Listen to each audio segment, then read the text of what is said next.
Hello everyone. I was asked earlier today if I could go over application questions 1 and 2 from this week, week 7. I think this is a good idea. Questions 1 and 2 are challenging questions, I think, and you will see something like this on your exam. So I do want to go over these questions. So let's go ahead and look at question 1 here. It tells us that in this population here, we have individuals with the following blood type genotypes: AA, AO, AB, BB, BO, and OO. And it tells us the number of individuals we have for each of these genotypes. When I start a question like this, I like to go ahead and calculate how many total individuals there are. And if you add all of these up, you come up with 105 people. Also, as we're approaching this problem, remember that for the blood type allele, every individual has 2 copies. So every individual who is big A, they have 2 copies of the big A allele. People who are AO, every individual has 1 copy of A and 1 copy of the O allele, and so forth. That's important to recognize as we address this question, because what we really want to know is the frequency of AB and O alleles. So the first thing we want to do is calculate how many A alleles there are in the population. So I'll put total A alleles. And then we'll want to calculate the total number of B alleles in the population. And then finally, the total number of O alleles. So to do this, we go up here to our data, and we only look at individuals who have at least 1 A allele.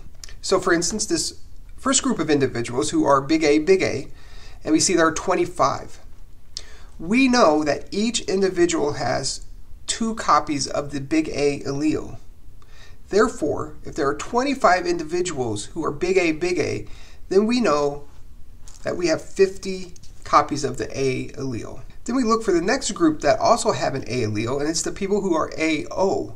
And we see there are 12 individuals. This means that of these 12 individuals, each one has 1 copy of A and 1 copy of O. So in those individuals, there are 12 alleles of the type A. That is 12 big A alleles.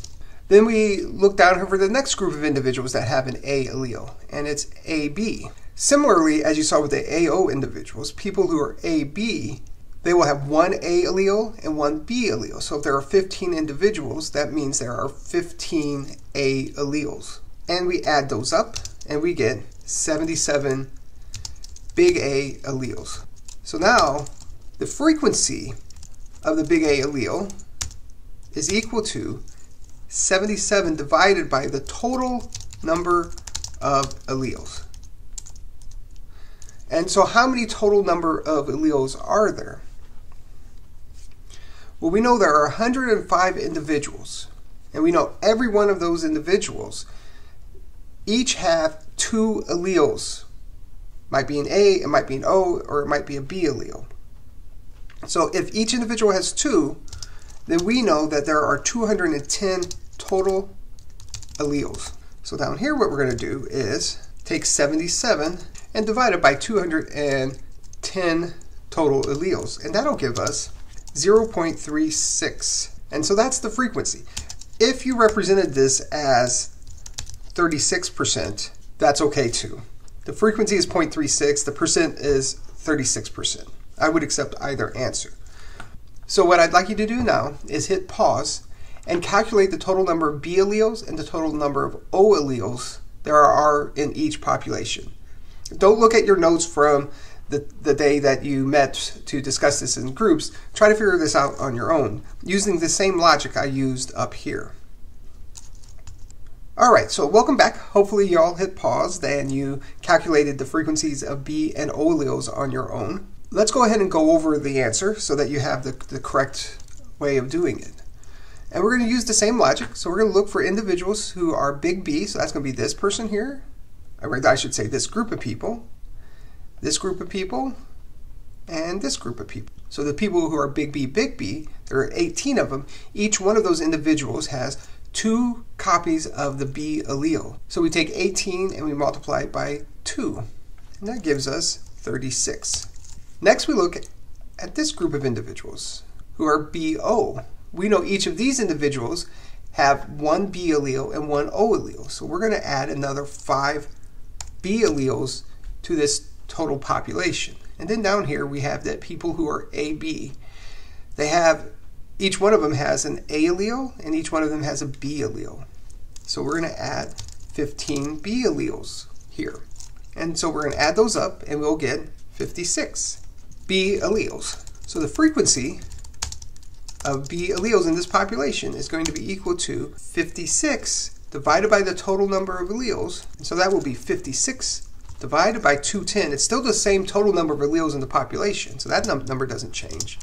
And we get 0.27 or 27%. Next, let's look at the O alleles. Same logic. We're going to look at the individuals who have at least one O allele, and these individuals up here, the AO, they have 12 alleles. So we'll look up here then at this first group of individuals who have an O allele, and they are blood type AO. We know that each of these individuals have 12 A alleles and 12 O alleles. So we'll add those 12 O alleles down here.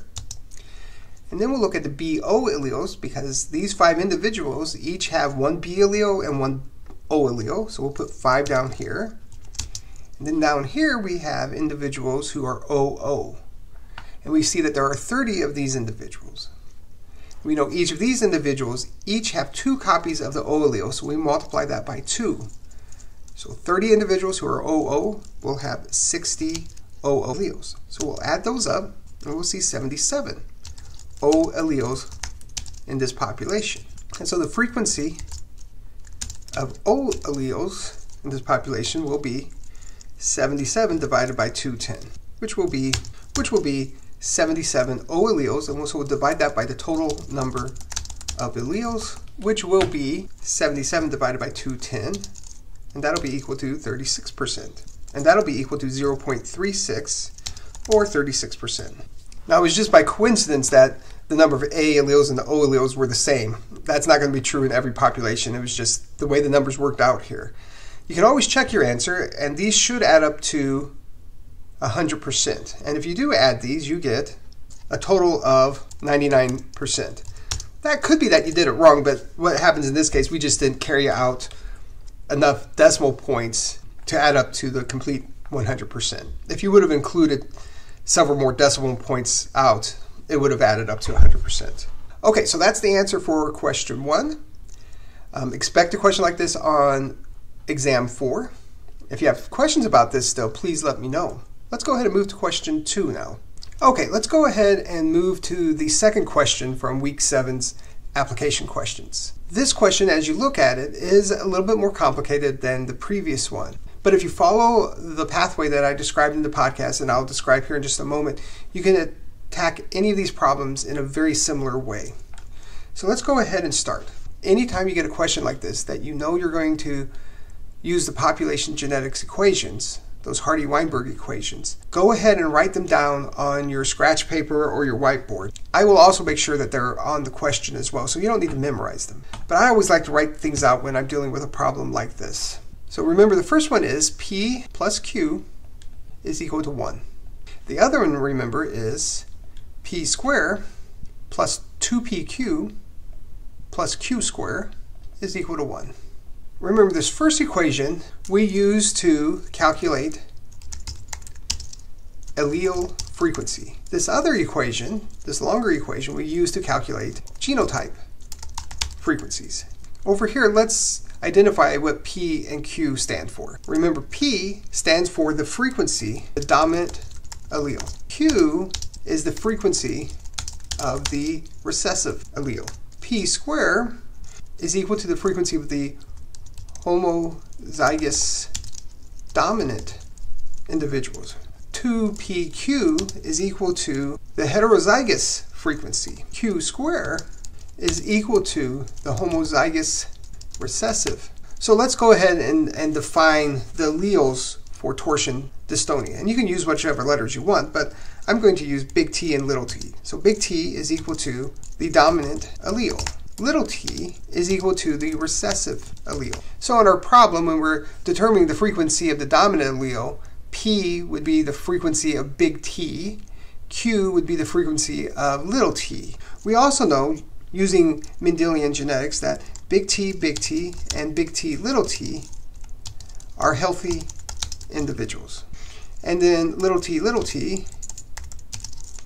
is equal to individuals with torsion dystonia. All right, now we're ready to start tackling the problem. The problem asks us for the frequency of the heterozygotes in this population. So really what we have to solve is 2pq, because that's the frequency of individuals who are big T, little t. Remembering that P is the frequency of big T alleles and Q is the frequency of little q alleles. From what we have here right now, we can't just answer this question. We have to first figure out what the values of P and Q are. And once we know those values, we can plug them right into this equation.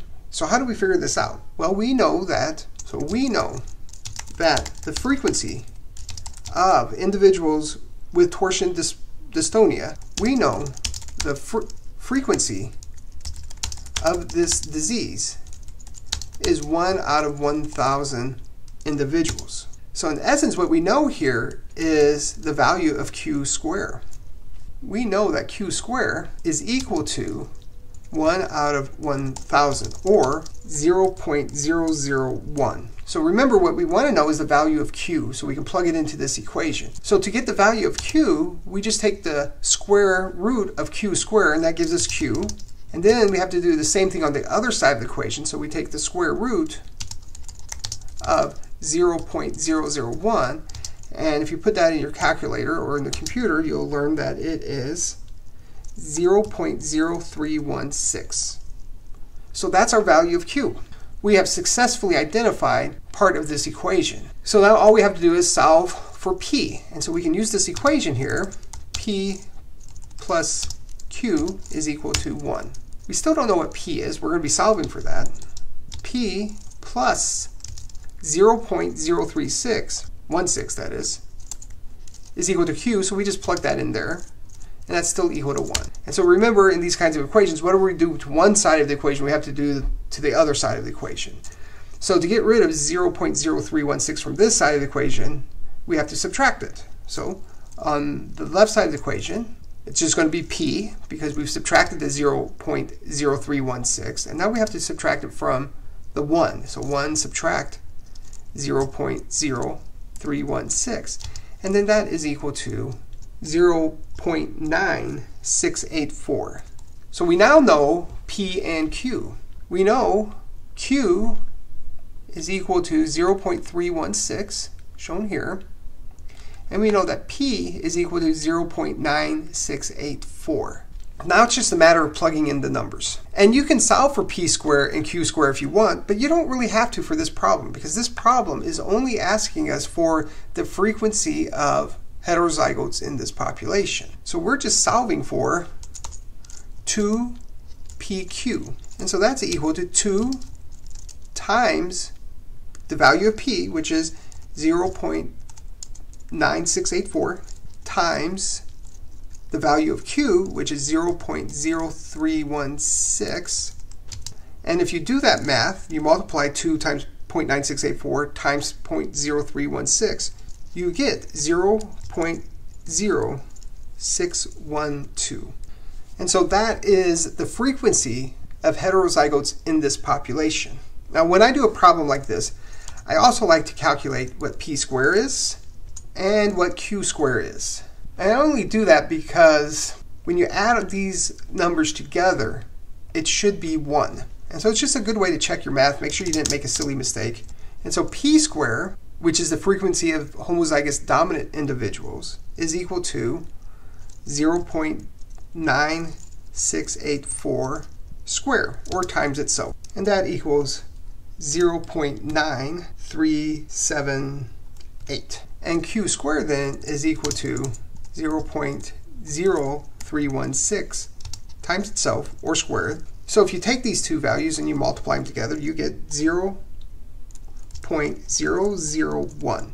Now if you add all these together, you should get 1. And you do. Go ahead and plug them into your calculator. And that's what you'll see. Now when you get a question like this on the exam, a few things to consider. One is almost always you're going to start here. You're going to need to identify with the values of P and Q. And then you're going to plug them in here. Quite often in a problem like this, you may have to do a similar thing here where you'd have to take the square root, the frequency of individuals who have the disease. And then that'll give you Q, and then you just plug it into your equation. Now the question might ask you for the values of all of these individuals. It may ask you for the value of those who have the disease, which would be Q squared, or those who don't have the disease, which would be, you have to be careful here because this would be P squared and these. Because remember, P squared is the frequency of homozygous dominant, and 2PQ is the frequency of heterozygotes. Both groups would not have the syndrome. So if I were to ask that, then you would have to add these all together. Just read the question and see what I'm asking you to calculate for. And as we did here in the end, whatever the answer is, it's always a good idea to calculate all three values and add them together to make sure you get the magic 1. All right. Again, I know this is a challenging question, but I think if you follow these same steps, that you should be in good shape to answer any question that might be on the exam in this regard. All right, let me know if you have any questions. I hope the explanation of these two questions was helpful. Let me know, though, if you want further explanations. Good luck, and I'll talk with you later. Bye.